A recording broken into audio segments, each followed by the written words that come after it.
রাধে রাধে। আজকে ভগবানের জন্য পকোড়া করা হচ্ছে। করলার পকোড়া।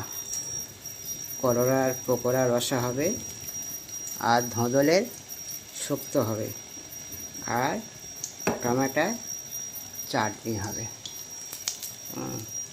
এই পকোড়া ভেজেছি, এই আলু আর পকোড়া রসা হবে, আর হচ্ছে টমেটোর চাটনি হবে, আর হচ্ছে কি এই ধঁদলের শুক্তো হবে। রাধে রাধে।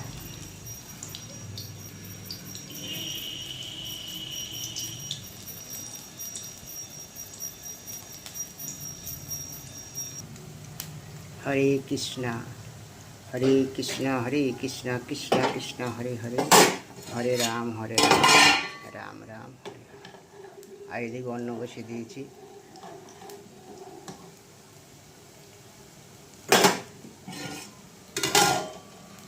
হরে কৃষ্ণা। রাধে রাধে। হরে কৃষ্ণা কৃষ্ণা কৃষ্ণা হরে হরে, হরে রাম রাম রাম। হয়তো ভিডিও করতে একটু অসুবিধা হচ্ছে, কেননা এক হাতে ফোন আর এক হাতে পকোড়া ভাজছি, ভালো দেখাতে পাচ্ছি না। আপনারা একটু ভালো করে বুঝে নেবেন, দেখে নেবেন। হরে কৃষ্ণ।